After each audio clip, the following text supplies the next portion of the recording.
Hey everybody, this is Chris with Drop Dice. So I am back again. This time we are going to be playtesting the Shaoyun setting for Index Card RPG. This is a setting that I've been working on for a while. It's been bouncing around with different systems, trying out different things to see why it worked best. And I think I've kind of settled on Index Card RPG being the best because it's a little bit more freeform, and hopefully we'll start to see some of the new mechanics that I'll be playtesting inside this session. This is going to be a pretty straightforward playtest, so it is going to be some basic scenarios with some very intended purpose behind them for me to test mechanics. The players feel free to ask questions. Anybody who's viewing this during the time or after, feel free to throw it in the comments section. Any of your questions, if you have any. I don't look at the chat while I'm running because I will get distracted and I'm like a small child with a shiny object. It's just not good for the game. So I'll get to those after the game's over. Let's go ahead and introduce everybody just real quick. And if you guys want to tell me if you've got any channels or anything that you'd like to promote, just let me know. We'll start with John. Hi, I'm John. I go by the Crazy Cobalt on YouTube. I will be playing Hashi Opozu, and I'm just eager to play. Excellent. And Baron, you want to go next? Hello everybody, I'm Baron. I run the YouTube channel RWD Gaming. We got a couple live plays over there. I actually played one earlier this weekend, so if you are interested in seeing some D&D happen, come check us out. Tonight, I'm going to be playtesting the Yeoja class. I don't have a name yet, so we're going to roll with it. So one of the things that I wanted to kind of capture in this setting is it's kind of like more influenced by cinema, comic books, and things like that. So if you wanted to go with like a name that is symbolic, like if you remember from the movie Hero, they introduced the different characters, and one of the characters is named Rain, and he uses the spear. Like if you wanted to have like a symbolic name, that totally makes a lot of sense for any of the Jeja or martial artists in general. Cool. So Nicholas, you want to go next? I think you're muted. Hi, I'm Nick. I have a YouTube channel I don't use, so I'm not going to promote it. I'm playing the Kisang named Che Kongbi. I listened to that pronunciation once and agreed on it, and then didn't check it again. Che Kongbi. Yeah, so looking forward to it. First time ICRPG, so I get to try something out with you. Cool. So I do want to take a moment just to quickly touch upon the classes that people are playing here. John is going to be playing a Posu, which is a gunner. The tradition of using weapons was founded really in the South, and the Freelands has been adopted by the Western Kingdom. So his character kind of has an influence from the Western Kingdom.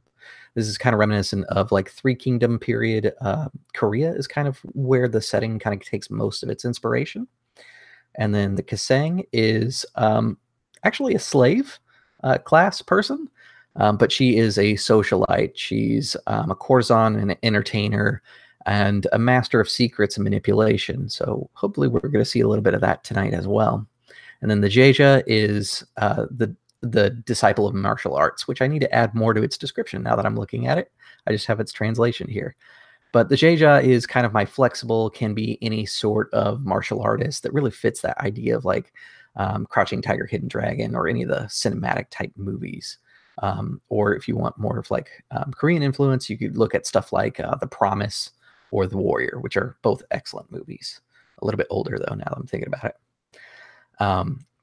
So like I said, this is going to be pretty rough, guys. We're just going to try some mechanics, and I want to see how things work. The idea is that there is a tournament that is held pretty much every year during the spring. It's the Jong Yeoja Tournament, which basically means the Bell Lady.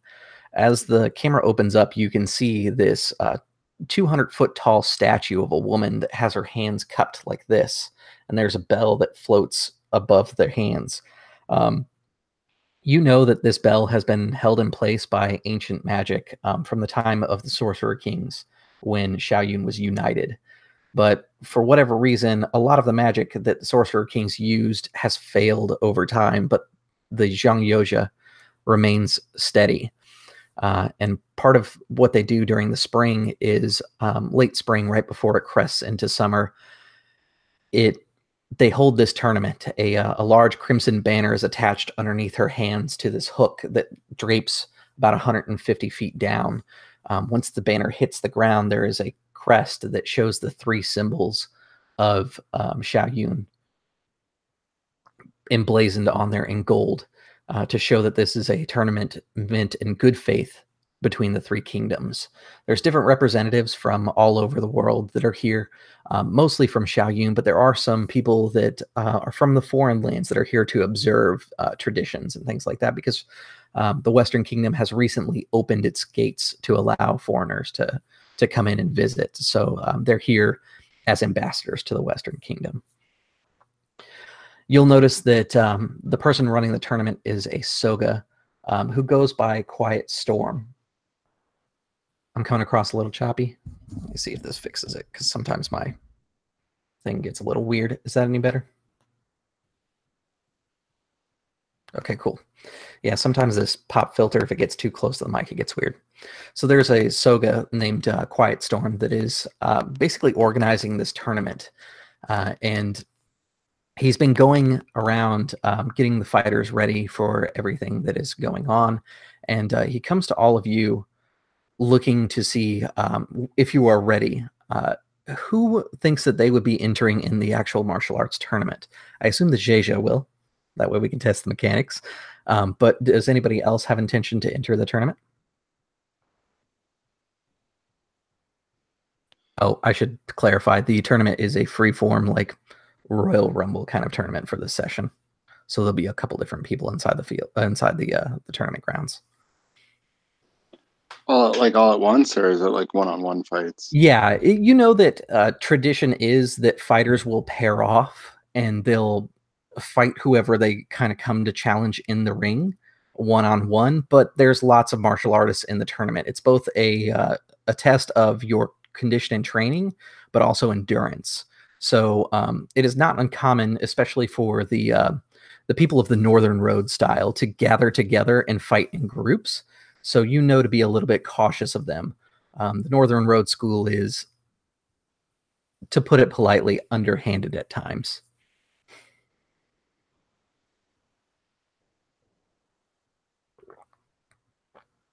Yeah, I think I'll wouldn't have been intending to do the tournament then.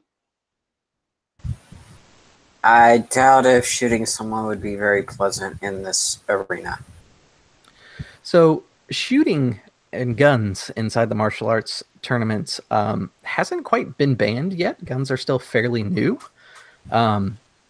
You can tell that there's a couple people that are intending to bring guns to the fight, that they've worked out martial arts styles using their gun. There's 2 people in particular that you can see. As I said, I doubt I would be qualified. So Shai is definitely not getting in this. Okay. So let's go ahead and set the target number real quick here. Since the Jeja is going to be entering.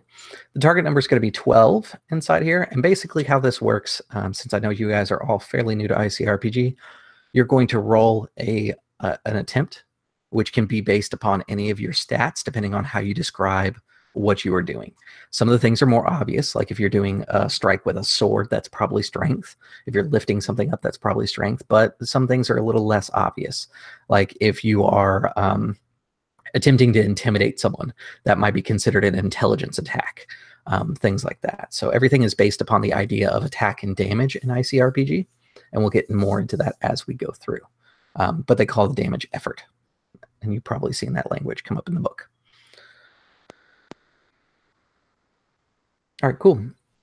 So the bell rings twice, and you can see the crimson ribbon kind of dancing underneath the bell. it's time for those that are entering the tournament to enter the stone arena. If you guys remember Dragon Ball Z, the world tournament at the very beginning, that's pretty much what this is. There's big stands banked around it.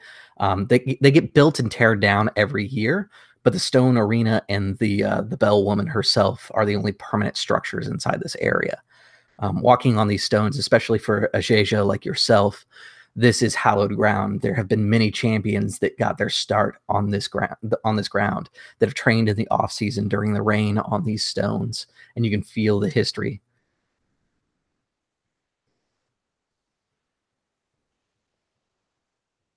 A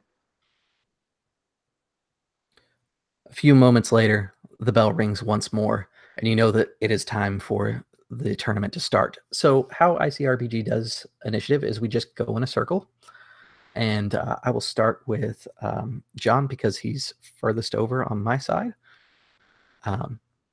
which I should have wrote your characters' names down. My fault. John, what's your character's name again? Shy. S-H-I.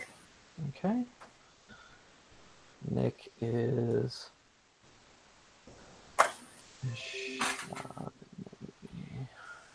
Shakanobi. And then for, let's say, all right, excellent. So Shy, it is going to be your turn to begin with. You can hear the bell ring and the fighters begin taking stances and moving across the field. Your friend Shakanobi is a little further back, and you can see that there are, there is one man who has definitely taken interest in Shakanobi. It's a man that, as you see him kind of begin moving his hands into the practice maneuvers, you can tell that he is probably using either the dragon style or quite possibly the storm style. And you're not quite sure, but he could possibly be using the element of north. He seems to be armed with daggers, a set of matching ones. Mm-hmm. I am going to start just folding a little origami symbol of healing. Okay. Not doing anything with it, just I have healing magic in. I don't think this is to death, but if someone gets hurt badly enough. It's not meant to be to the death. There have been people that have died in the tournament, and even in training, of course. But the intention is that there are medics on hand, and your help would be much appreciated if you were to offer it publicly. Mm-hmm. So Silent Storm sees you kind of folding your charm, and he smiles to himself. Being from the South, he believes in finding inner peace and finding peace with one's world. So he appreciates the finer arts of like healing and magic and things like that. Next is going to be Shakanobi.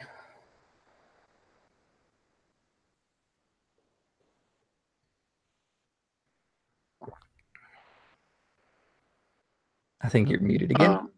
No. So am I, did I notice this same guy like preparing to attack me? Yeah, absolutely. And you're going to recognize him as your name. Because, you know, everybody needs a good rival.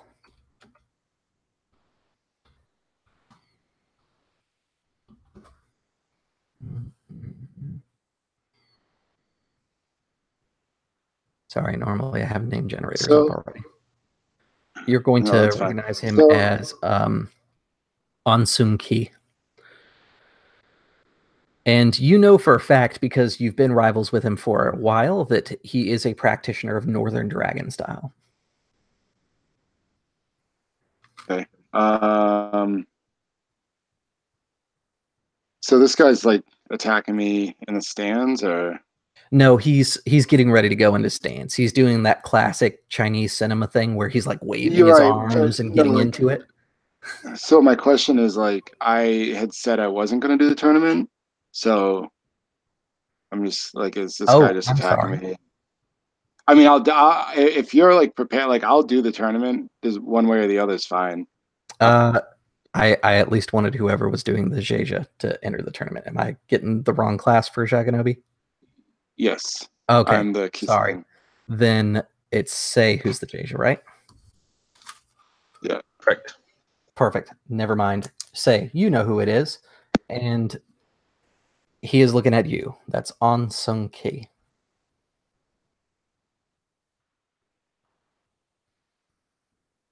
I'm just adjusting my notes here because I wrote you guys backwards.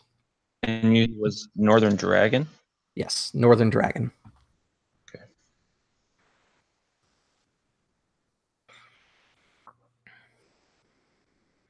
But Jaganobi, you do have the opportunity to do any sort of action here. There are no rules inside the tournament from outside influence if you wanted to try and sneak in some buffing as well.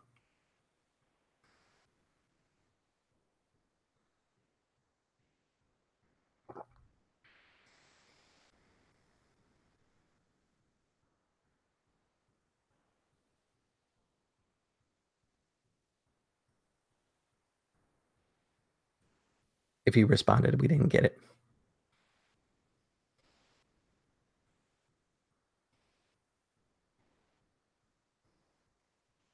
Not waiting on me, right? No, I was asking Nick if he had anything he'd like to do during this turn.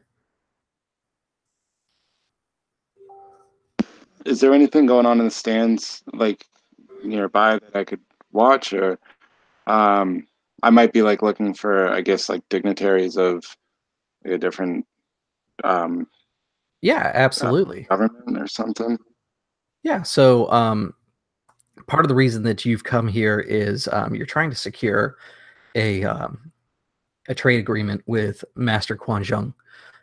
You actually see her inside the stands. She is inside a box seat, not too far away. She's got a couple bodyguards.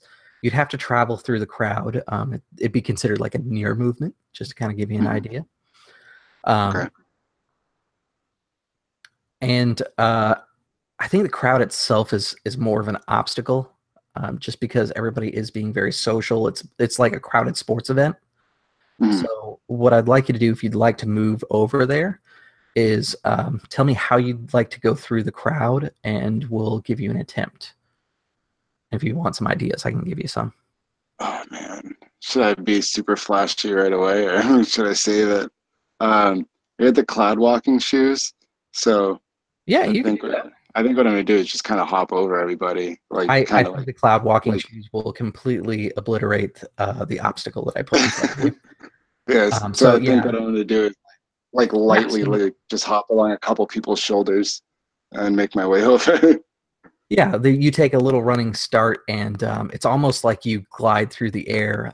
You step across two shoulders, and then sail over, and you find yourself in front of the guards to the master's booth. Quan Shang looks over quizzically, is kind of the best way to describe it, as she sees you land nearby. You know that cloud walking shoes are not terribly uncommon, but they are still fairly rare.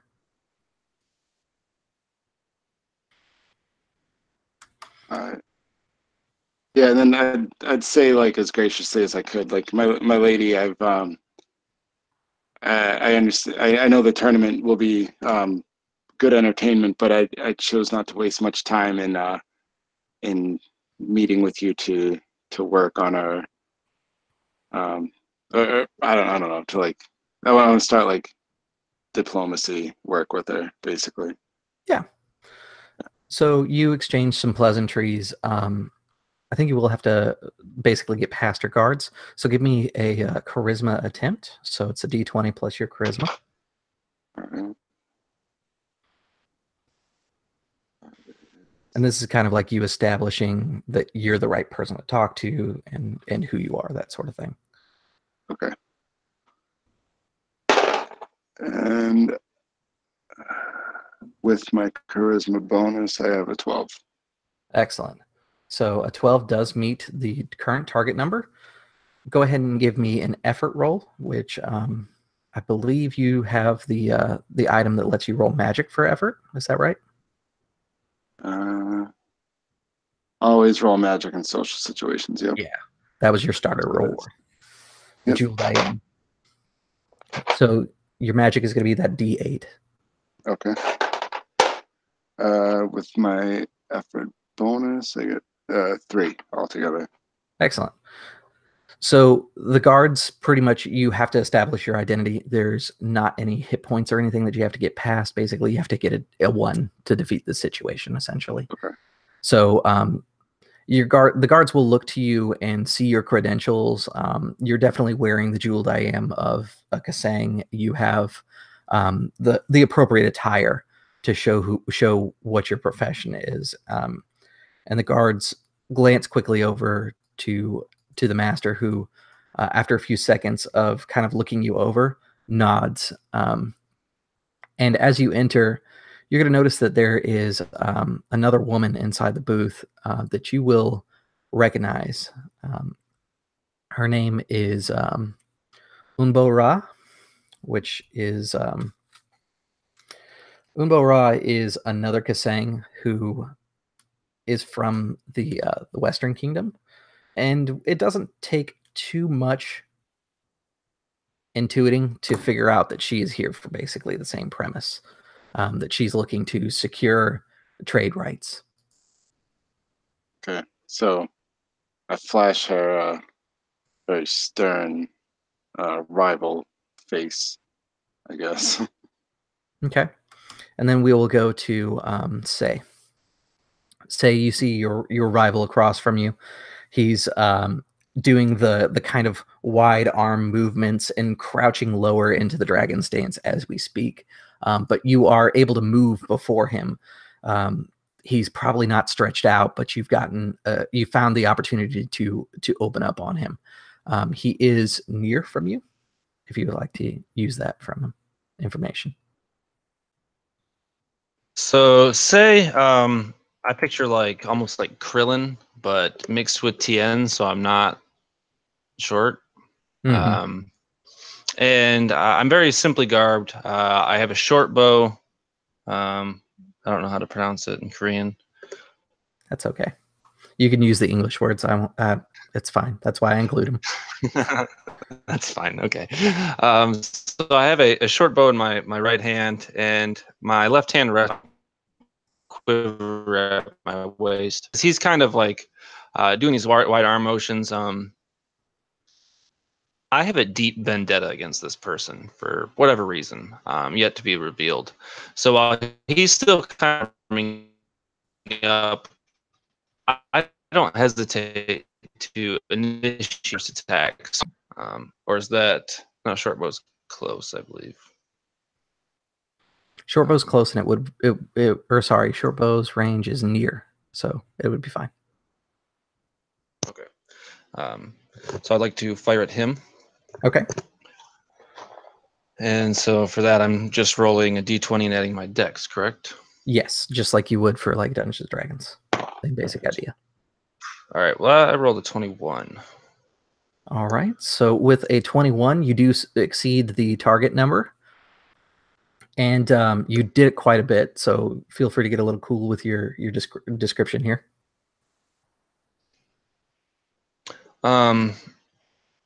And then for damage, I just roll a d6 and any kind of modifiers that would kind of latch on to that. If it's a normal bow and you don't have anything that changes how your damage works, you're going to use the weapon die. So, for example, the Jeja has a item that they can pick up that makes your rolls ultimate when you use basic work. This is not considered a basic work item, but you could like do a punch, which is basic work, and then you roll ultimate instead of basic. Gotcha. My tradition that I chose, my element and tradition I chose were air and eagle, but I didn't activate my stance prior to that. So do I not include the buff from the eagle tradition? If you would like to just kind of double back and say, hey, I activated it, I'm fine with that, because this is a play test. I'm not going to like hold you stern to it. Right. So rather than just kind of outright shoot, maybe just kind of like a piercing glance that I'm giving at him as I kind of invoke the eagle tradition here, and it's very quick, just a quick, actually it's at my waist, draw, fire, and I'm kind of trying to like catch his hand as it like comes in front of him. Okay. So like yeah. it's stick him in the hand.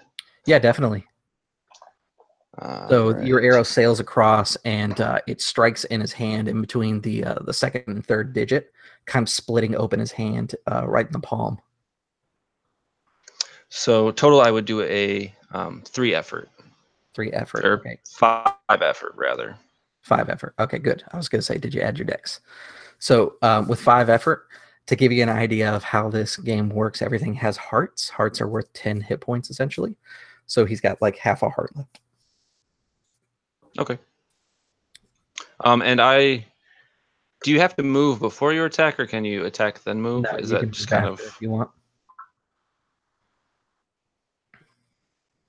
I think I'm going to strafe then. Okay, yeah. So you begin strafing, and the battlefield's kind of, or the tournament grounds, I should say, is kind of chaos right now.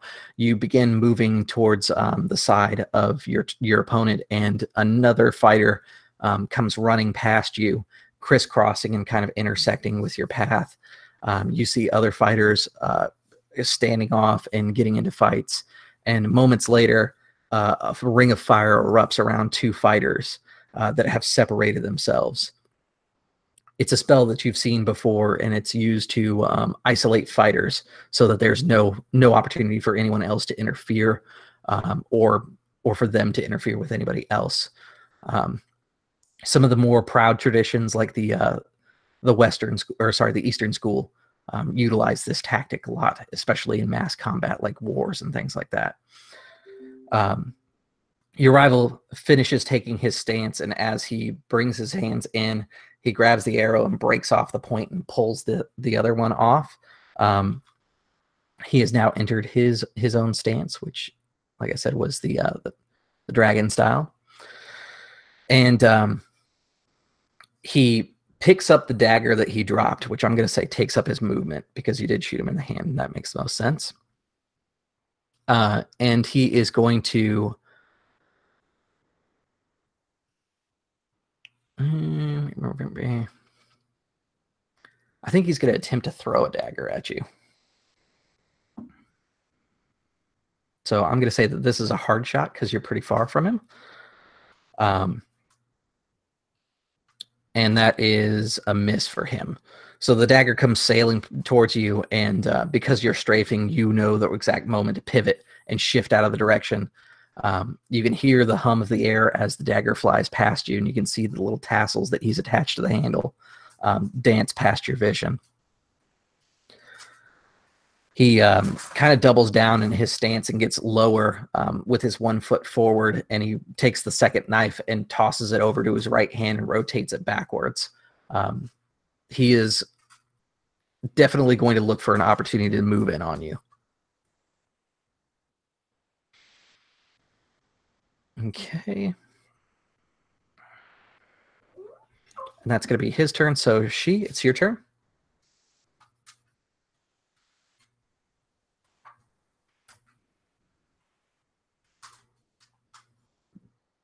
I'm just kind of watching the spectacle, being ready if I'm needed. Okay. Kind of watching the environment. Yeah, it's entertaining. It's a little bit chaotic to see the fight in front of you. There's definitely some different interesting things that are happening right now. If you would like to give me a perception against the target number, or not perception, a wisdom against the target number, there's something that you could notice. Yeah, I'm pretty sure I'm seeing about anything going on, because that's going to be a 19. Okay, excellent. Looking out inside the field, you notice that there is... most of the people here are students, but there is one person that has never entered this tournament before. He's a little further in the back. and he seems to be a lot more skilled than the other people here. After a few bits of kind of carousing with the fans, people will tell you his name is Sinmin Kai. And Sinmin Kai has purposely stayed away from this tournament. His master would not allow him to do it. But the rumor is that he is been released from his master, and that he, in and of his own rights, has probably attained the skill of a master. You watch him kind of plow through 3 or 4 people that bring in the attack on him, and it becomes quickly apparent that he is using the storm style, but it's not quite the traditional storm style. It looks like he's probably mixing something else inside there. Okay. I'm just being patient. Also, I do make him say the 2 charms that I would normally give him in combat, because I'm assuming that we fought together before. Yeah. They're basically a focus to use wind guide my strike. They aren't activated yet, but I've just basically got a spell ready if I need it. Okay. Since outside cheating isn't completely forbidden. Yeah, it's not completely forbidden. You can see that a few people are supporting their fighters outside of the ring, not just yourself, considering using some stuff like that. It's one of those things that if you do things to help them, it's still considered their skill. But if you were to like place a wall of fire in the middle of the tournament that wasn't one of their own spells, that would be considered crossing the lines. So there's kind of like a barrier of politeness when it comes to helping. Well, right now he looks to be holding his own. When bigger threats come, I'll go ahead and activate it. Okay. So next up is Shakanobi. Umborang is chatting with the master on the other side, and she says, "Your swords are the finest that are available, and I know that we'd be able to benefit each other. I'm sure that that your weaponry deserves to be held in the most skilled hands possible. I've actually brought a fighter with me," and she kind of points her hand across the field to Sin Min Kai, and you hear kind of like a bone-breaking sound as Sin breaks the arm of a young competitor that is lunging in for an attack.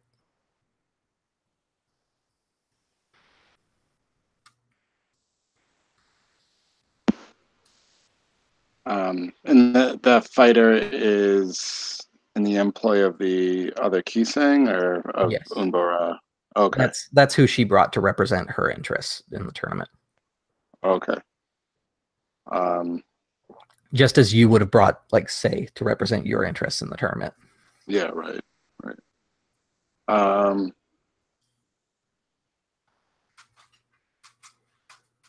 right.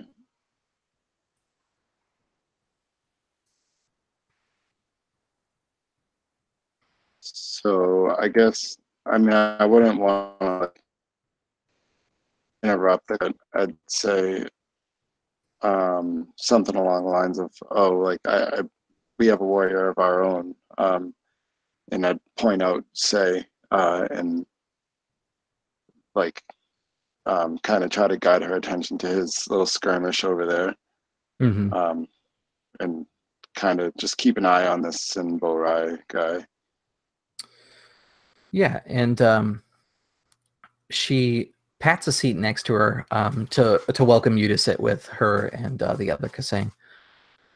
And which watches you. I'm sorry. Yep. Which by is the Kisang that's in there? Is she human? Yeah, she's a human. Okay. I'm just curious. So Un invites me to sit. Unbo invites me to sit with her. Yes, the sword master is the one who pat the seat next to her. Un is to the left of Master Kwan Jung, and she's patting a seat to the right of her for you to sit down. It's kind of a lacquered bench, really, that the three of you would be sitting on, and there's a small table in front of you with a tea set that's been presented.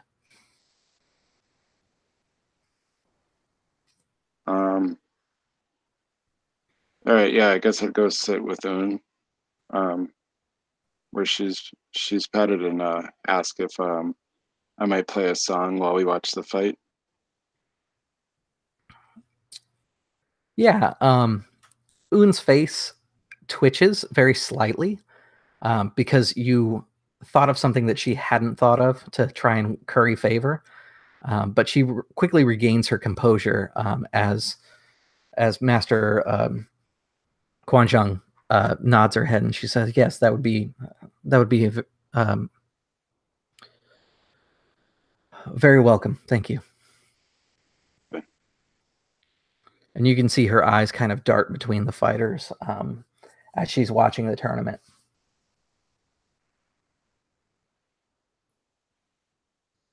Cool. Yeah, so I'd just pull the zither out and start playing on it.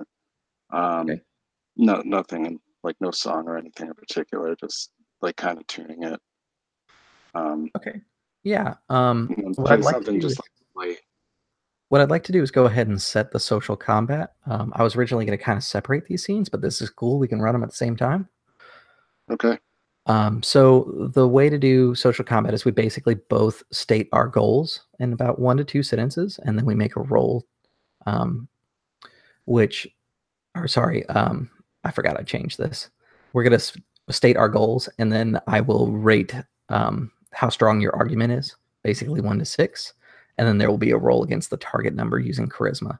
If you succeed, you're going to gain an extra chunk, which is kind of like hit points for a social argument. Okay.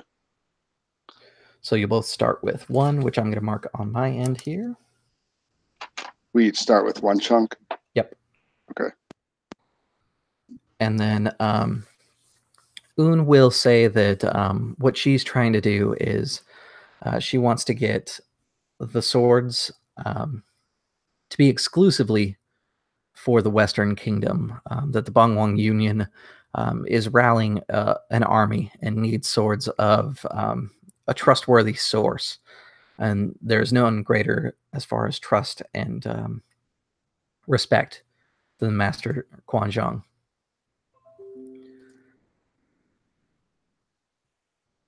Okay.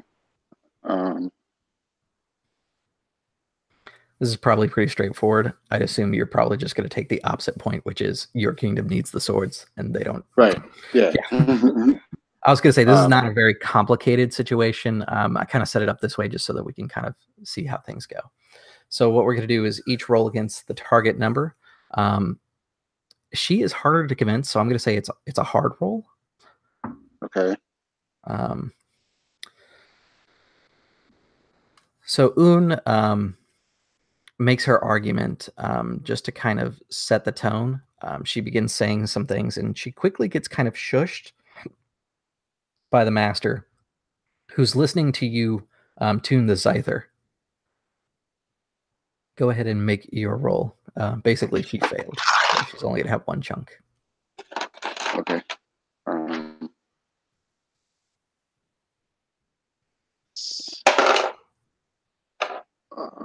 right.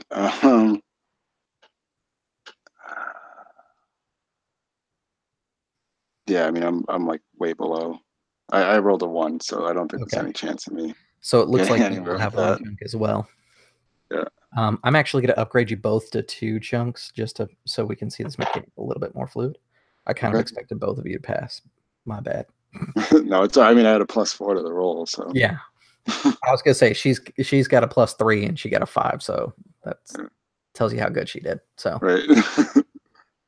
All right, so yeah, it'll be 2 chunks. It is your turn, so if you want to do something to move the social combat forward, This could take the form of playing music to curry her favor, because that's what you're kind of doing right now. Right. Or you could make like a point, or you could set up like a verbal trap for your opponent. Basically, it's a really free form. You just kind of talk through it, and then I tell you, okay, that sounds cool. This is what kind of role I think it might be, and then we agree, and then we roll. Okay. I think the first thing I'm going to try to do is kind of just throw Unbora off a little bit by starting to play like more of like a chord progression, like a warm-up song that I can alter the speed of, and then basically whenever she starts talking, I might just like just casually like make the song a little bit more interesting, or like to like play notes in certain points to like kind of like throw her off, like play like I'd play like a dissonant chord every once in a while when she was about to like finish a thought. Okay, I like that. How about this? Because this sounds kind of a cool idea. Instead of you making like an attack towards her chunks, when she makes her attack roll, essentially, she's going to be making it hard because you're kind of thwarting her. Okay.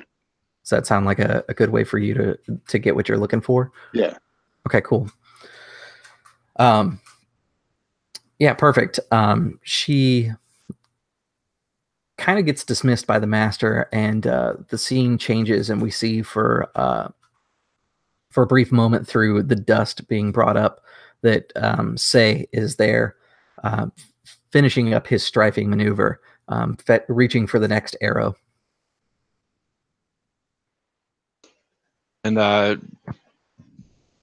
Sei is still locked on Sun Ki, despite the chaos kind of erupting around me. And this time, after firing, I would like to just charge him. So I'm just going to do the same thing I did last time, but charge in afterward. Okay, yeah.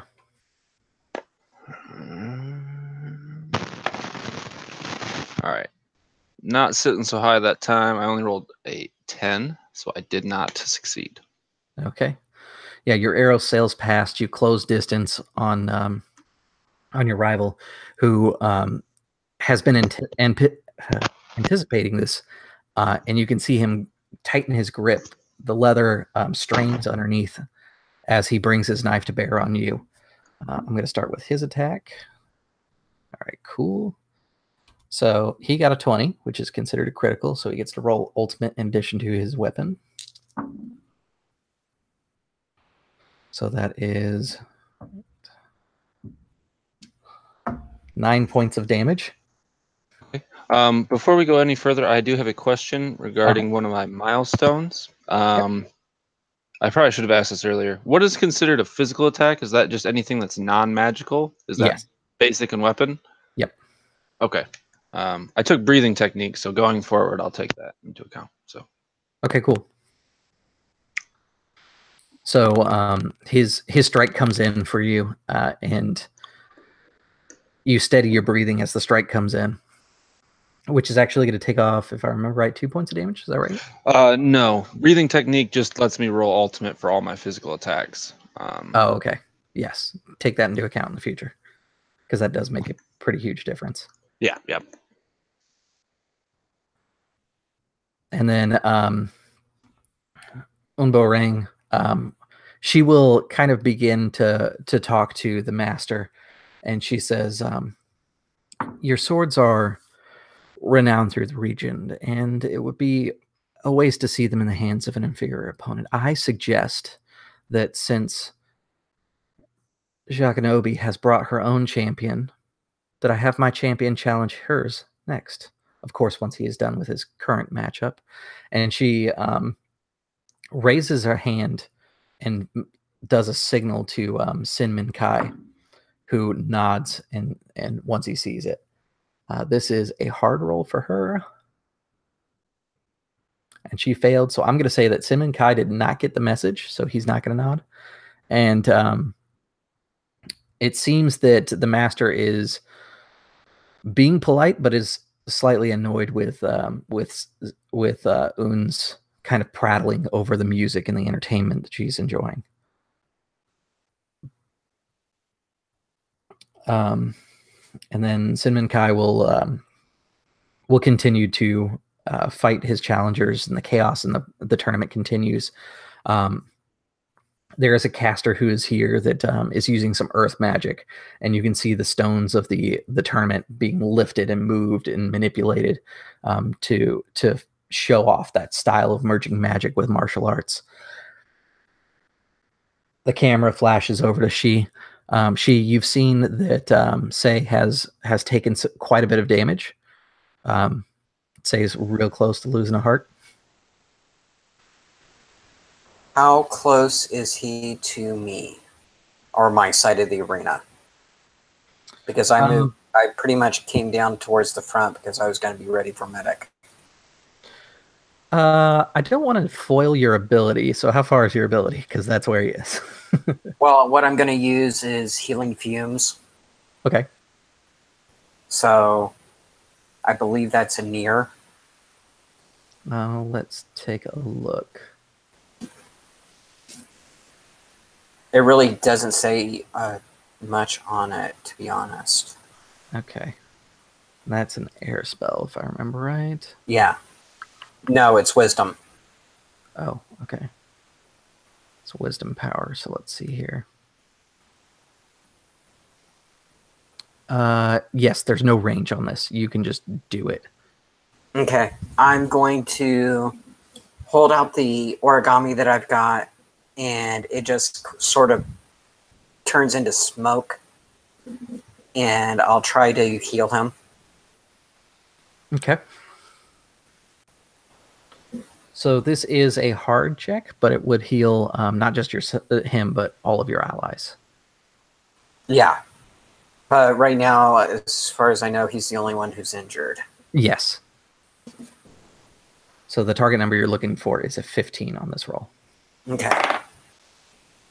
And I would be adding wisdom? Yes.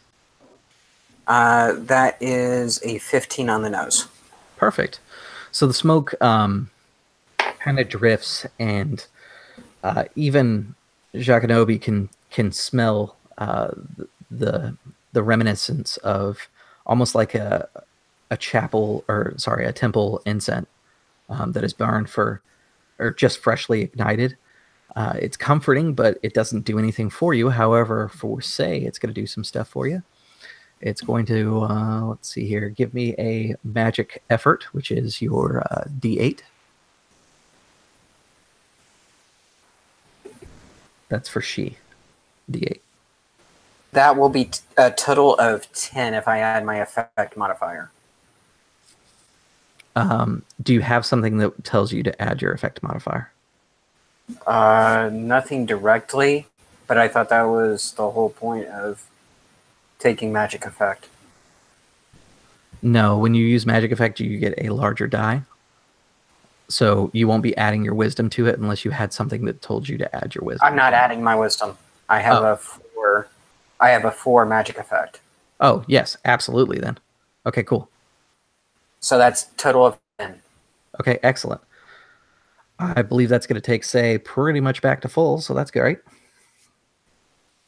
Jaganobi, the smell lingers, and it is your turn. Un has left herself open as far as the debate is concerned, for you to take advantage of just kind of commandeering this conversation and getting it steered where you want it.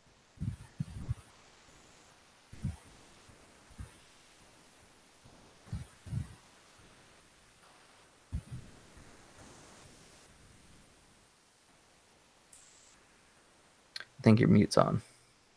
Of course it is. I want to start like leading the discussion towards like a conversation about art and like craftsmanship between like, and kind of point on the notes that our kingdom kind of cherishes artistry along with absolutely, like, you know, that we don't just need it for war, basically. absolutely. The Ryong Kingdom, the Eastern Kingdom, is all about tradition. In this kind of political turmoil situation that the Three Kingdoms are, it's sometimes referred to as the traditionalist movement. to return to the old ways, to focus on art and study and isolationism, whereas the Eastern Kingdom is sometimes referred to as the progressive movement. So yeah, give me a roll. Your target number is still going to be considered hard because of who you're talking to. Oh man, these dice hate me. Got another 1. Okay. She nods politely. She's not ignoring you, but she's not completely paying attention. You can see her kind of like move and shudder as she sees an opponent get crushed, and she kind of jeers a little bit. So the fighting has probably distracted her from talking with her at the moment. Okay. And then for Say, your opponent is before you. You've moved up close. I'm going to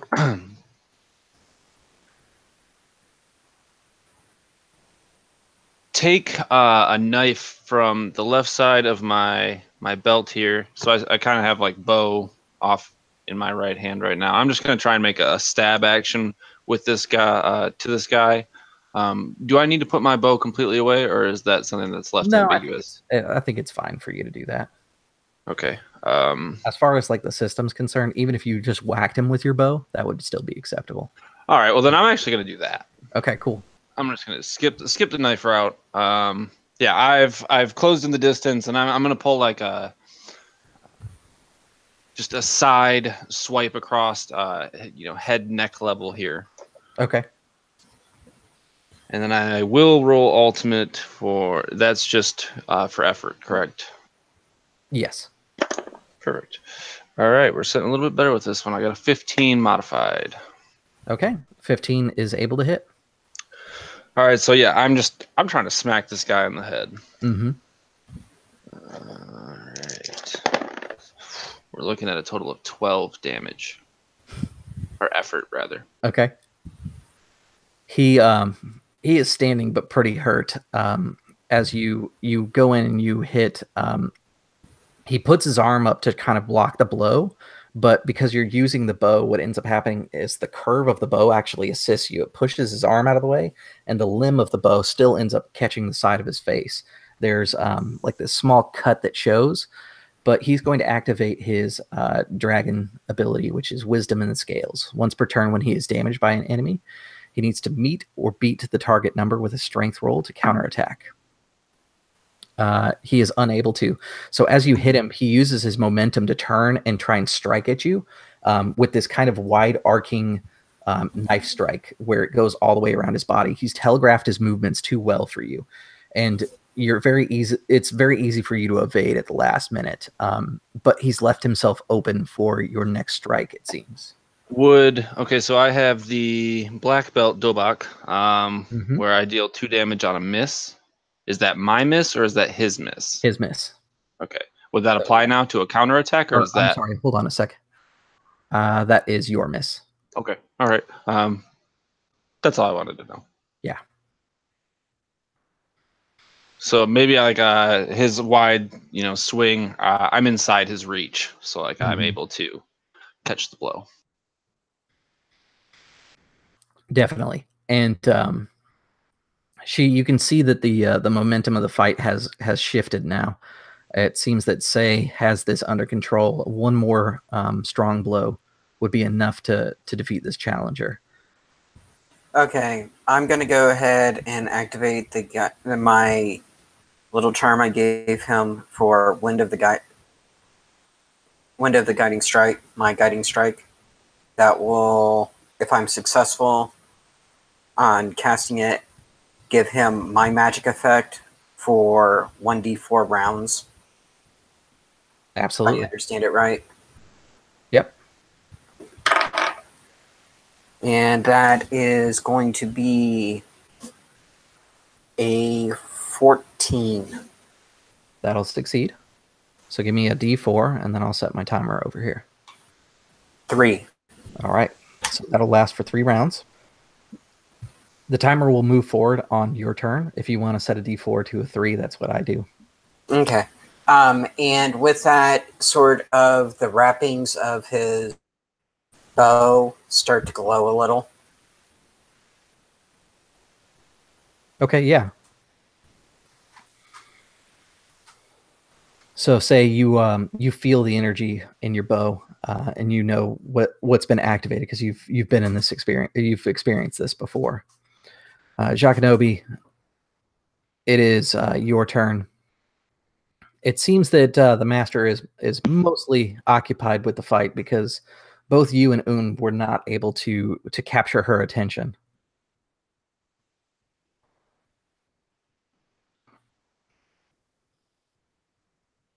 Okay.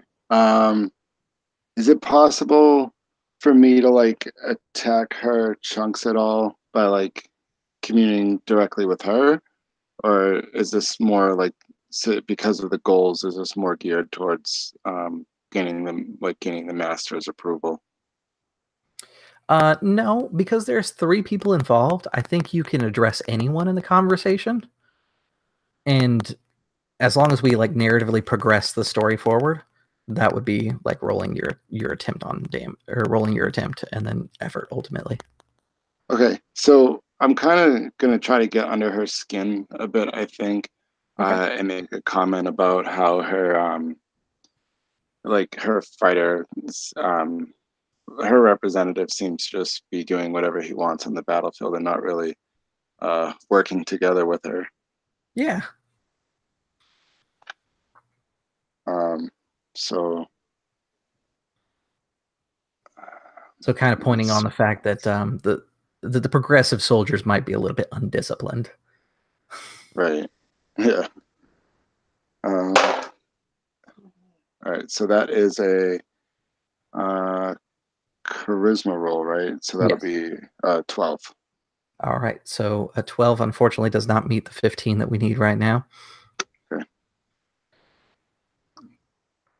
And then say it is your turn. Your rival is in front of you. He's swung at you and left himself open for opportunity. And he's looking pretty hurt right now, right?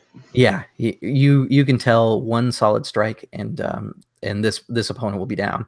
You can hear that the sounds of fighting around you have lulled quite a bit.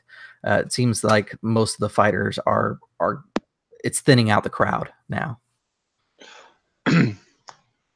As much as it would benefit me to, take stock of what's going on around me, I really feel like this feud I have with Asunki transcends this scenario, perhaps. And so, I'm not going to kill him.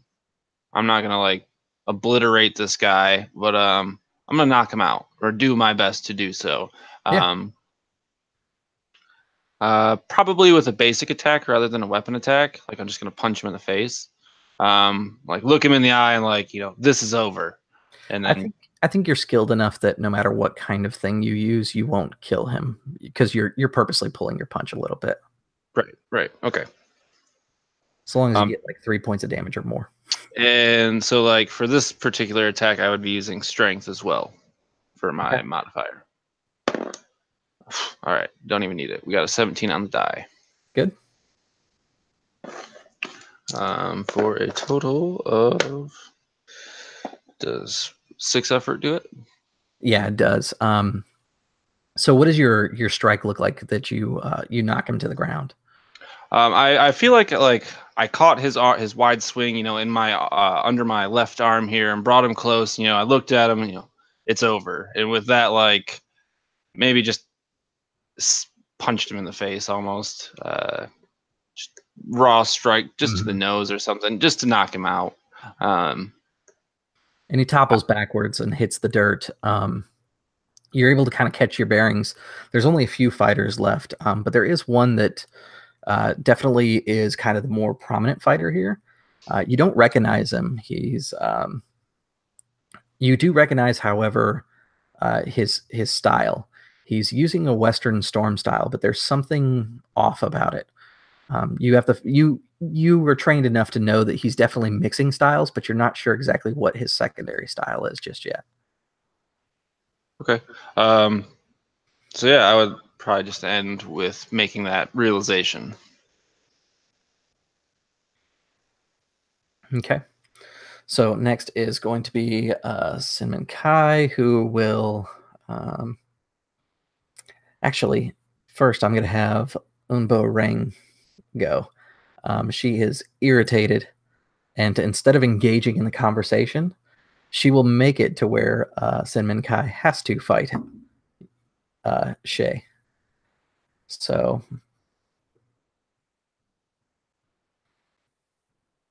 she oh, that doesn't work. Never mind. She will engage in the conversation. But she's going to try and get Cinnamon Kai's attention again. She has a spell that does not work for helping him. So after a few moments, she speaks up and she says, "Forgive him. He is new and untrained, but I will have his attention." And she like waves again, and she finally gets his attention now. This also catches the attention of the master, who is listening intently to the whole conversation. She's going to do 4 points of damage to your stats here. So I'm going to write that down. So she's eaten into your chunk a little bit. Sure. Cinnamon Kai is going to begin moving towards Shay, and he's got to take a far movement to get to you, but you can tell, Shay, that he is moving towards you. You do have the advantage, though, because by the time he gets to you, he won't really be able to get away with anything before you're able to react. Next is going to be She.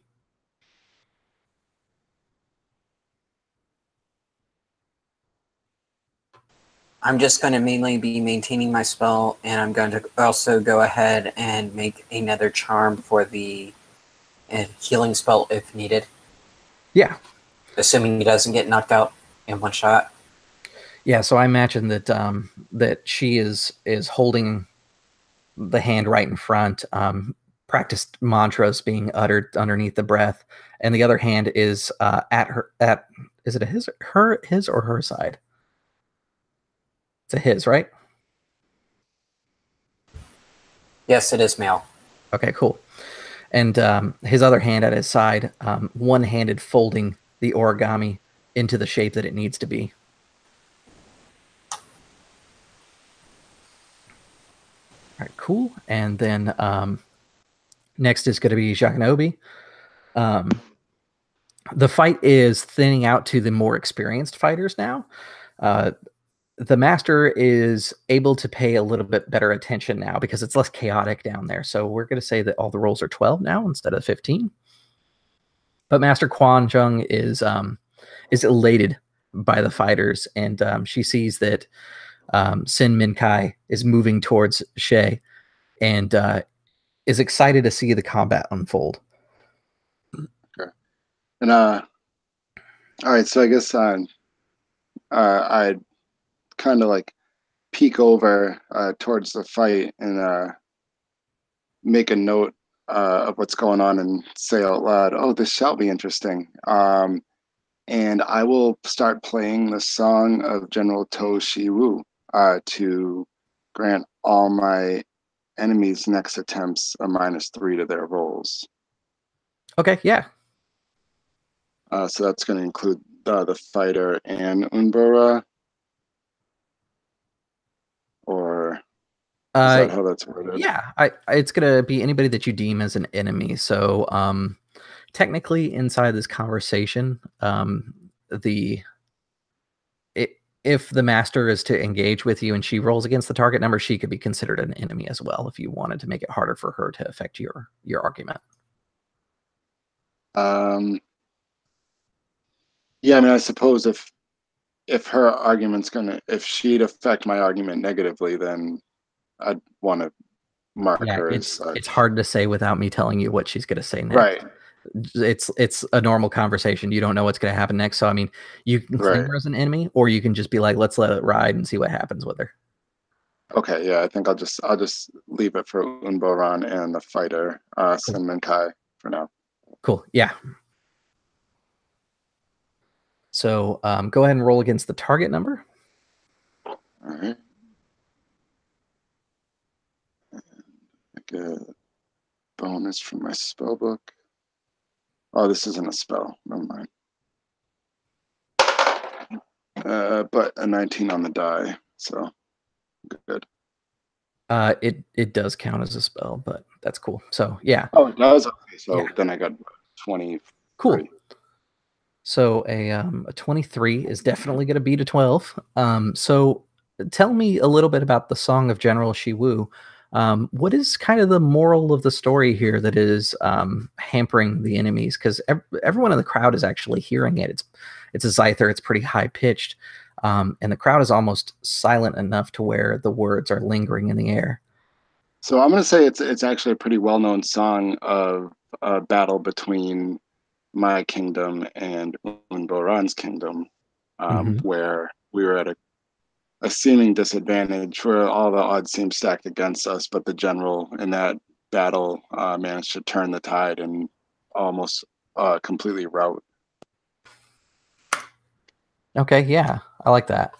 So this air of doubt kind of creeps into Uborang and Sinmin Kai equally, but it's more visible in Sinmin Kai.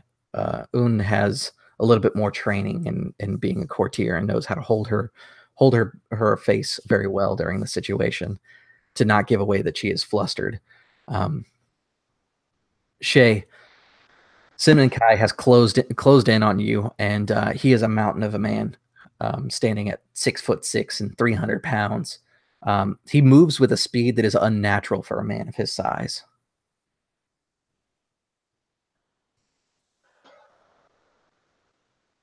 So, seeing this Titan approach me, I do probably something that maybe I've done in like training 1,000 times, just like center my emotions after this conflict with Asun Ki. Now that that's come to a resolve, and I recognize this threat in front of me.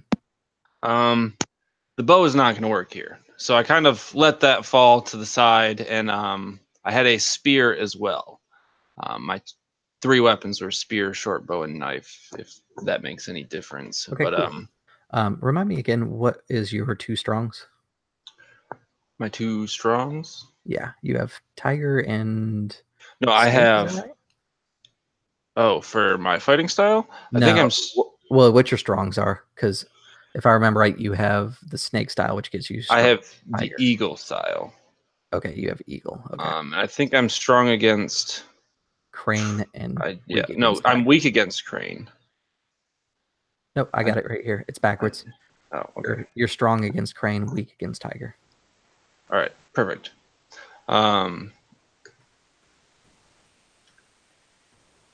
Recenter my breathing, draw my spear,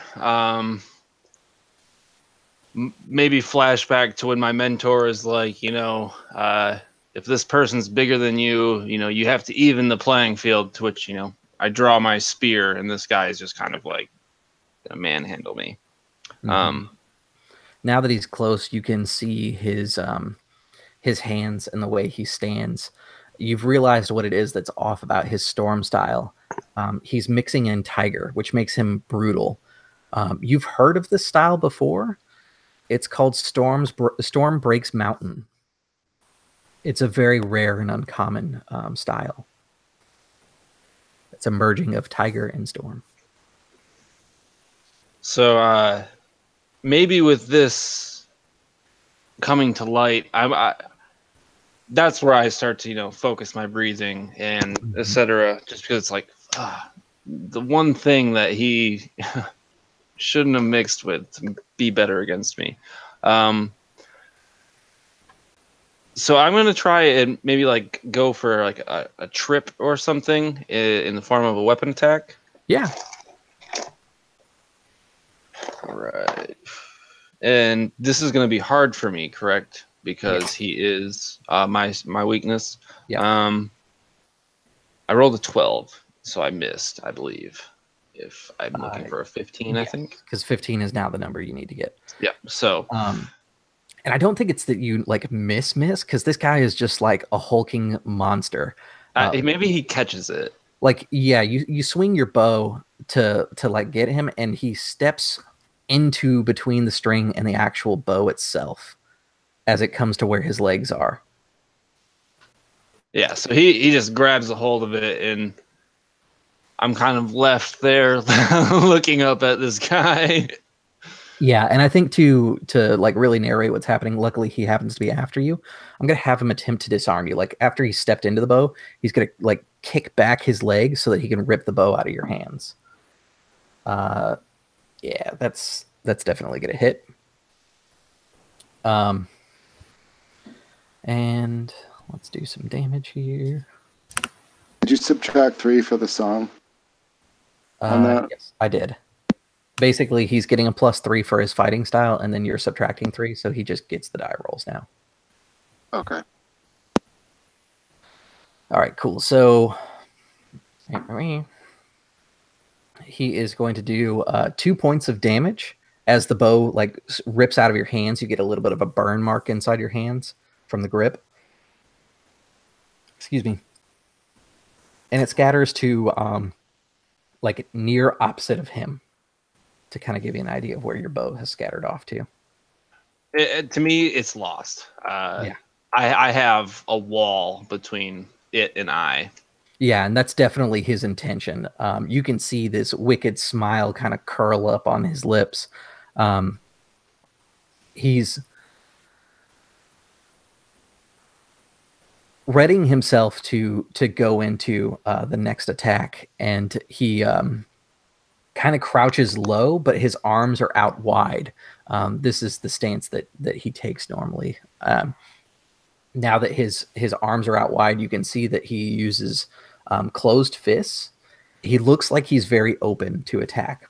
But you've fought somebody who uses the storm in the past. It's deceptive, and you know it. He wants me to get close. Yeah, absolutely. He's definitely trying to goad you.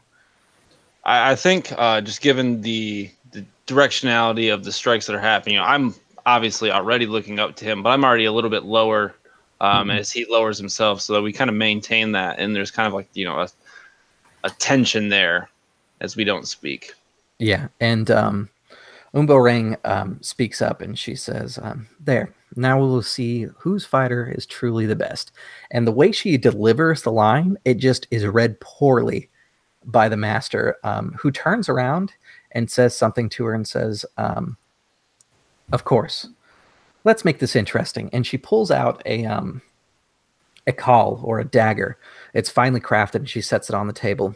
Regardless of my decision here today of who I shall align myself with, the victor of this fight will leave with a souvenir, and she places it on the table. The case itself is made out of a lacquered bamboo. It's a very simple dagger, but there is some words that have been embedded in jade in the Shaoyun script, and you can see that it is art before dishonor is what's been engraved on the side of the case. There is no cross guard on this dagger, but it's meant to be like a single section piece, and you pull it apart. She will take an attack against Un, because Un's been irritating her. She will succeed, and she does 4 points to Un.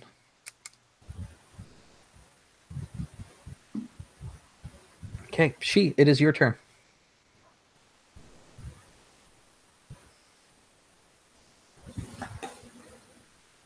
I am going to go ahead and use the other talisman I gave him to enchant the spear that he has, hopefully. Okay. So you don't... let me just double check that spell, because I don't think I wrote it to where it has to be a specific weapon. I think he just gets it on any weapon he wields. Imbue a weapon. Oh, okay. Yep. Then it is specific to the weapon. So we'll keep it that way. I might change that later.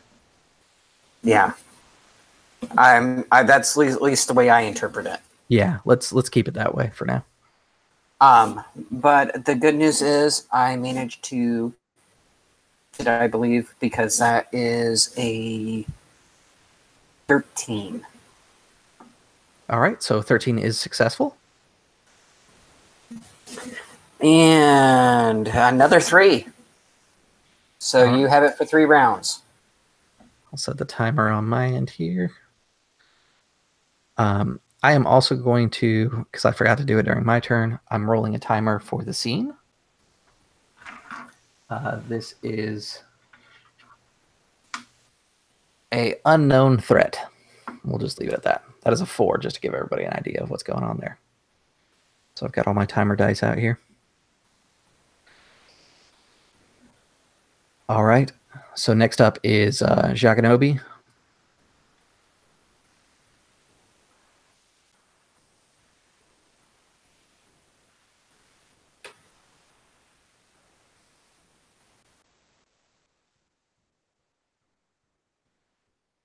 You're muted again.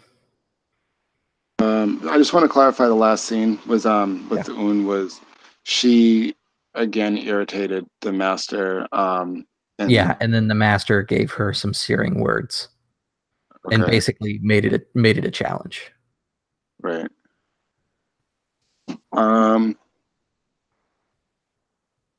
right. So I want to use my spell in a. I know you saw my character sheet earlier. I had changed over that tradition from the wisdom power, and I also changed the spell that I took to that's fine. Altering the course. So I think at this point I'm going to cast that. So I'm not sure how's the second part of it go. If you fail, the GM chooses the roll to be re-rolled in the result. So I'm going to cast a spell, and then at some point, if I fail the roll, there's going to be a roll that needs to be re-rolled. Or yeah, if you cast this is basically going to set you up so that any roll that is done in the future, you can be like, nah, re-roll that. And then if you fail it, I get to use that opportunity. Okay. So I'm gonna go ahead and do that. Okay. So if my element is like, I took the martial arts element, void, does that do anything to my spell, being the void magic? No, but if you were like in a martial arts stance, you could use void magic and get the benefit of your tradition. So, okay. Yeah, so like if you had Tiger Style, which lets you add strength, you could do this, and if you succeeded, you would get the reroll, and you would do strength to them. That's sort of. All right, I get it. All right, so that's 14. Okay. So with a 14, that does beat the target number. What does your spell look like when you are altering the course of fate? I'd say that songs is kind of my way of like altering things. Well, that spell is actually inherent to my race, or my ability to do it is, at least. I'd say it's probably just like I think it like comes across in my music, like it's just something I've just to do. Okay, so maybe it's like a chord shift. It's very and I think very slight. Yeah, I'd say I developed it more broadly into that song of General Towusi. Okay, yeah. So like it's almost the same thing. It's just a more direct application of it. Yeah, the cipher rings out as the chord shift happens. Maybe someone who is studied in that song would notice that the shift has happened, but for the most part, nobody has really looked at it. And even if somebody did notice, it's not unheard of for people to change up their songs and things like that for their own presentation. The crowd seems to be enjoying the music and atmosphere of the tournament. Shay, The mountain stands before you. So having been disarmed of my bow, I ready my spear in order to level the playing field with this giant of a man.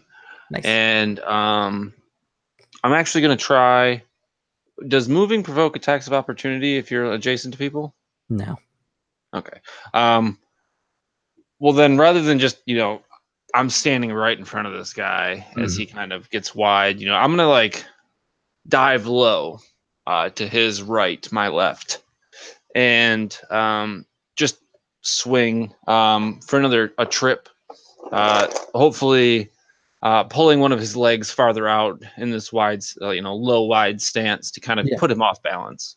Yeah, definitely. So I get. I'm sorry, John. What is the buff I get from your magic? You get +4 to the attack roll. So the actual attack roll rather than effort. Okay. All right, don't even need it. Got a 19 on the die, so 23. All right, that definitely will succeed. So you see me like tuck and roll and kind of bring the spear along close to the ground near his ankle to make like a swiping attack here. Where the hell did my D8 go? Okay. And in doing so, I'm going to hit him for 14 effort. Okay, yeah, that's a ton. All right, cool. So you bring him down, and it's with a spear. So I imagine it's probably like a 2-in-1 strike. There's the back of the spear that brings him down, and then just a quick turn of the spear, and it slices open his leg. He kind of groans underneath the pain, and he will, because it's his turn, he will attempt to. It's kind of hard to describe. There's a move in Taekwondo where basically you're on the ground and you launch yourself up with a kick.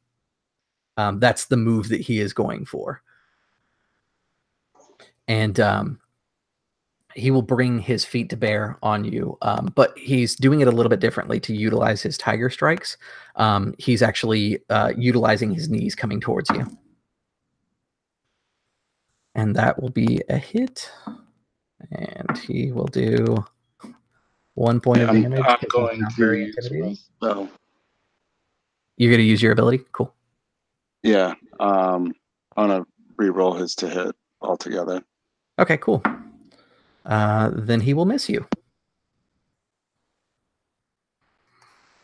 Yeah, he throws himself up, and again, it's one of these things where he moves in a way that a man of his size really shouldn't be able to. His knees come up, and there's this moment where you could swear that you felt the impact against your jaw, but it's like a momentary blink. It feels like time moves backwards for just a second, and you're able to move your jaw just out of the way, and his knees sail past you. I'd actually say I think even as that's happening too, the song that I'm playing, I'd repeat like the past couple notes right before it happened. So I'd kind of reset where the point I was in the song, and that's kind of what causes it. All right, excellent. So he is back up. He is quite a bit injured. Next is going to be Un, who has grown irritated. She is going to use one of her abilities and fail miserably. You can see very clearly that she's attempting to cast something because she's using regular magic. She holds up her hand and begins mantras, and you can see that she's got a set of prayer beads in her hands. But nothing changes. Usually with the spell, there's some sort of visual thing. Very rarely is magic as subtle as what you just did inside Shaoyun. So it seems that whatever she was doing was to no effect. Let's roll some timers back here. All right, cool. 3 rounds until undetermined threat happens. Next is going to be she. So with this last maneuver, I picture like he's maybe turned towards me as he brought his strike in, as I was to his right. So ultimately, we're still kind of face to face. Yeah. And rather than kind of continue that strafe, I'm going to pivot off my left foot and kind of come around with just like... Wait, hold on a sec. It's she, not Shay. So John's turn. Sorry. Yeah.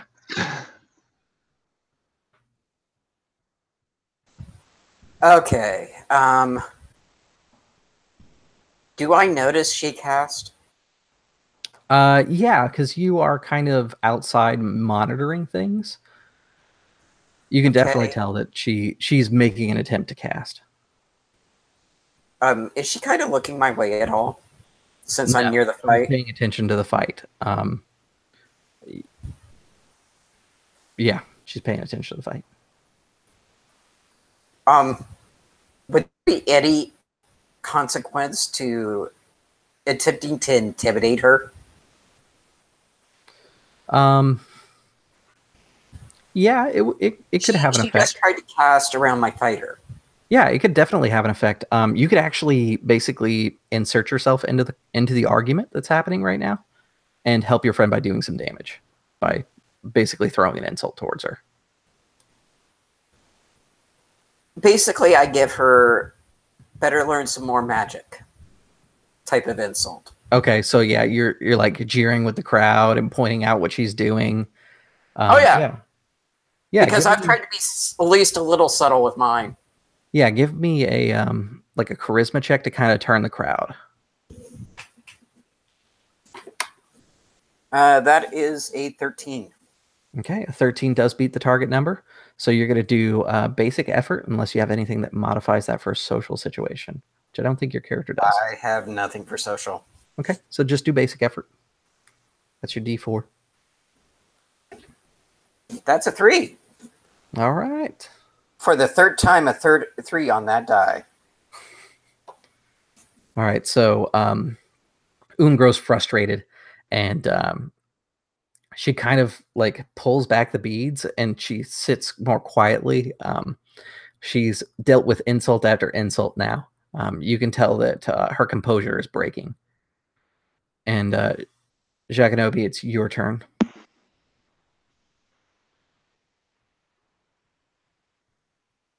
Okay. I think seeing the failed spell, I'd kind of chuckle during a vocal rest in the song, and give her just another jeer, to kind of just add to it more than anything. I mean, this is a social situation. Just a pointed laugh is enough to do some damage here. Right. So that will be... I think this could be intelligence or charisma, however you want to handle it. I get the same modifier for either. Okay. So 17. Okay. So with a 17, that is a hit. So go ahead and do some damage. And that will be 8. Yeah, total of 8. 8. Okay. All right, perfect. You can see that she's faltering. Now, right? You can see that she is faltering. You can see that that Master Kwan Jung is being more attentive to you and your kind of like persuading, basically, to give you an idea. You've destroyed one of her hearts and are moving into the second one, or chunks rather. Next is going to be Say. So he's to the right of you. Yeah, carrying on where I took some unneeded initiative there. We kind of have squared up, so rather than kind of continue this strife here, I'm gonna pivot off my left foot and kind of come around my back side and like a wide arc swing with this spear for like a blunt smack to the side of his body. Okay, excellent. To be honest, that whole problem arose because I don't know the pronunciations of all these things, so sorry about that. No, it's fine. All right, we are working with a 16 unmodified for a total of 16. Or no, I get to add 4 because of Yes. so You still have modified that 20. ability going. Yep. So modified 20. Okay. Yeah, as far as like the pronunciations and stuff, I included the English translations on purpose. It's totally fine if you just say that you're a martial artist instead of a jeja, or you're using a spear instead of the Korean word. That's totally fine. The Well, Korean's in there for like flavor. Had I used some critical thinking when he said his name was she, I probably wouldn't have gone with Shay, but Yeah, we're past that tends to happen with names. So yeah, I'm just going for like a blunt smack with my like the wooden shaft of my spear here. But I'm looking at a total of 10 effort. Okay, with 10 effort, your blunt smack knocks him to the ground. He is not going to be able to do anything because neither one of his fighting styles can do much about this one. He either needed to hit you or you needed to miss him. So yeah, you knock him flat to the ground. He heaves and he lets go of this bangle that he has on his wrist, which is loot for you to pick up if you want it. It's a Style Masters brand. Would I be able to pick that up this turn? You'd have to pick it up next turn, but okay. I'm still figuring out the action economy here. Yeah, basically, this is the end of the tournament itself. I had a timer for unknown threat. That was going to be the bell ringing one more time to signify the end. But you are the last competitor standing, so the tournament is over. So I guess for flavor's sake, I'm going to use my movement to kind of like put my knee down on his chest with, spear in hand, like, submit, or this will end for you. Yeah, he's a brute, but he is honorable. He will submit. He has no issue with that. When he gets up, he's not very good about the whole social situation, but he recognizes you as the winner and holds no grudge against you for it. Well, with that being said, I feel like after this final bell toll, I will quickly, relieve my knee from his chest, bow accordingly, and take the necessary procedures to end this tournament. Yeah, I'm sorry, he doesn't. You aren't picking up the Style Masters brand. You will pick up a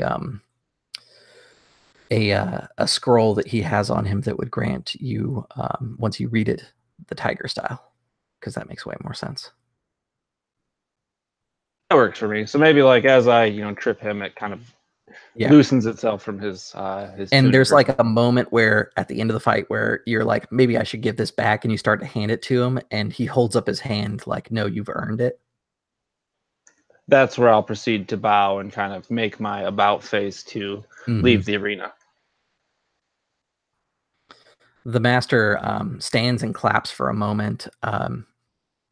Un attempts to stand up and say something, but Master Jong or Kwan Jung is definitely had enough of her interrupting her fun, and she tells her, Un Bo-rong, please sit.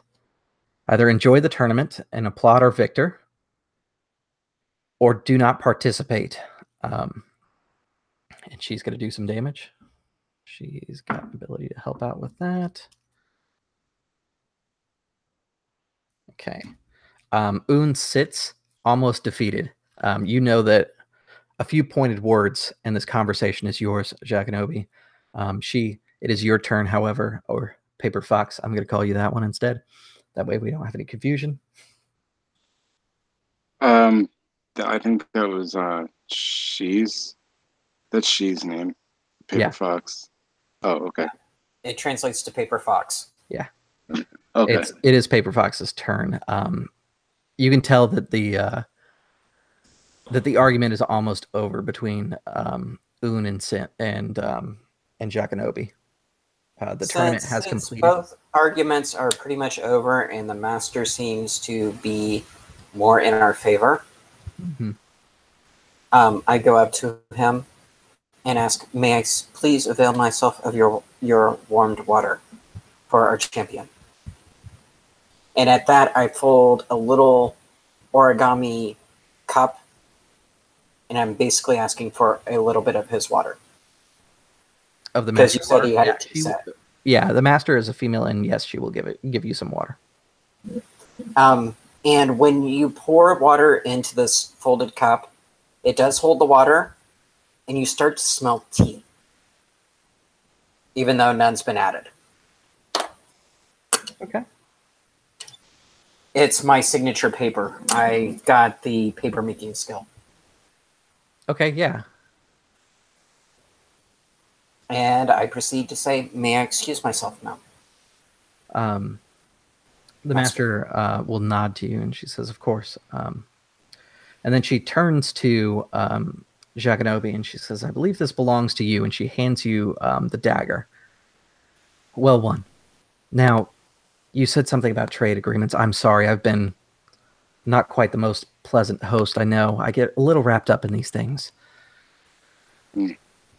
I think my response would be no, not at all. And actually, I would have stood to applaud immediately after her to applaud the match and say no, not at all. It was quite a show.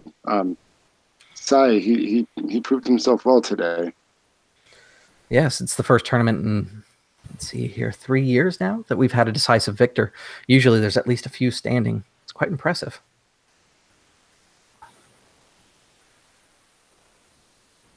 Yes, and Sai has a very direct role in the teaching of many of our fighters. The warriors of our country, are all worthy of honor. Like carrying the steel. Yeah, sure. Okay. Yeah. Cool. I think this is probably going to be your decisive blow. So let's go ahead and get a charisma check against that target number. All right. And that is a 19. All right, a 19 is successful. And do you need the damage, or is it that? Yes, I do. There is a chance you might not get enough. It's a 2. All right, that is not enough. Un stands up defiantly, and she's about to say something. Say, if you would like to interject anything or do anything to help this argument be over, you can see that Un is about to try and rebuttal, but you are going to be able to beat her to it.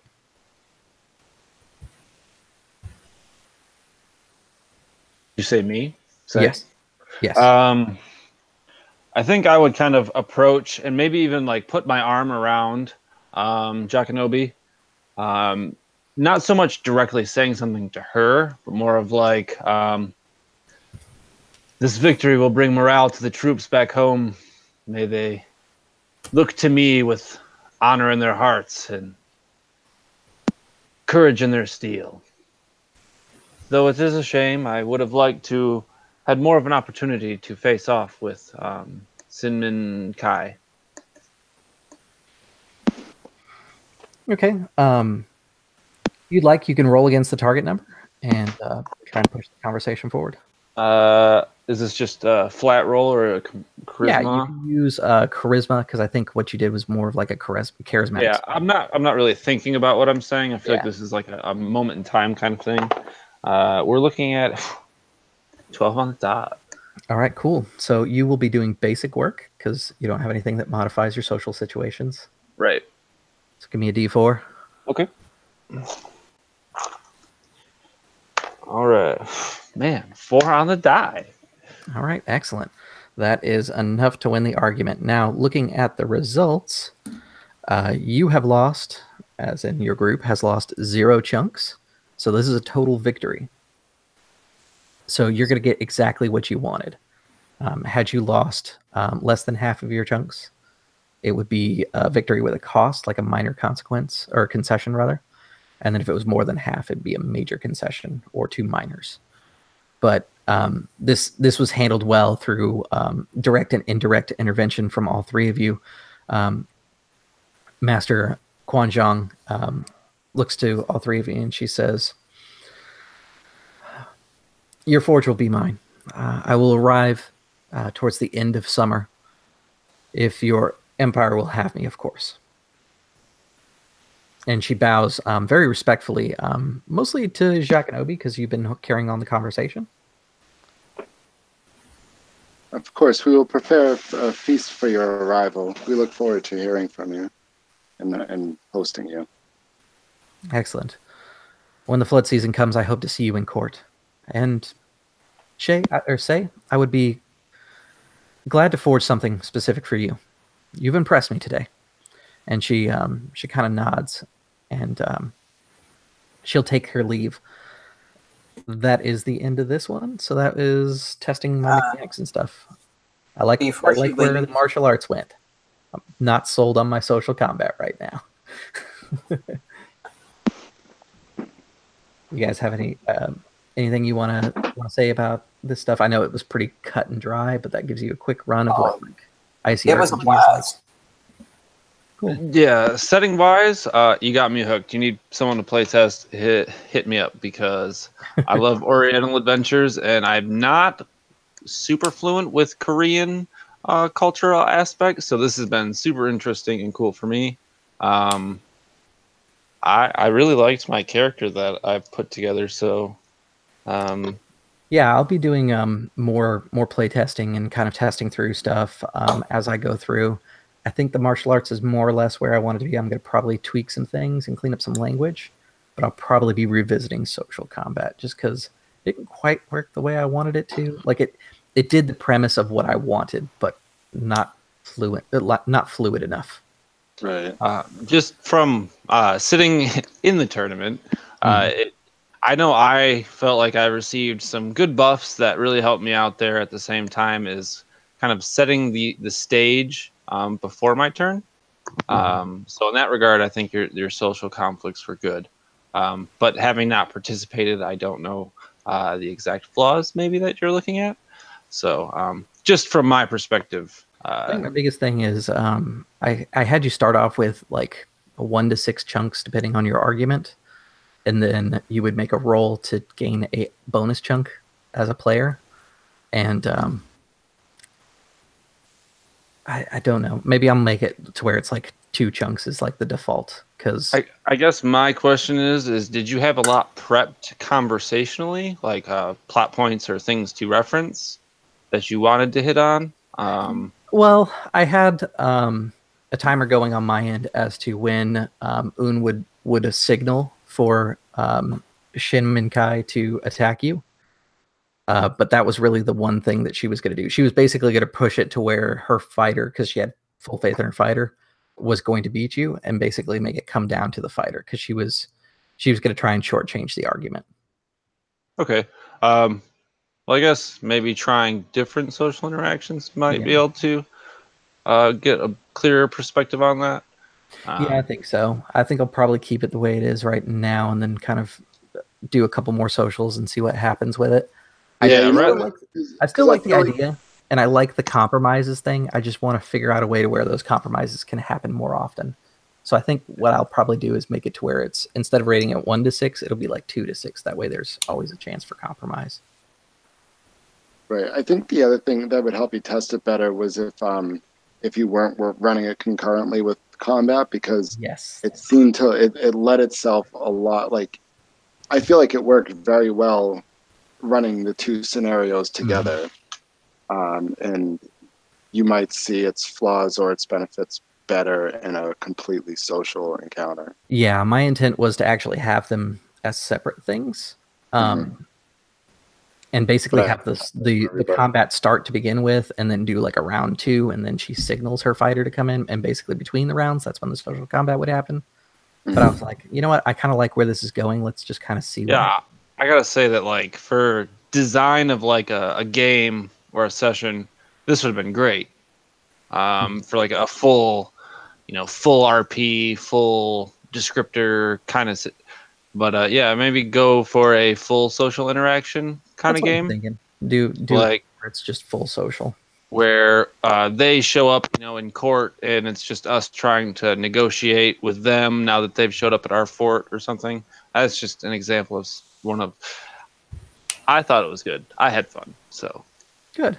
So at a minimal, I accomplished that as my Yeah, for my you got a tick for. Yeah, we had fun. Good.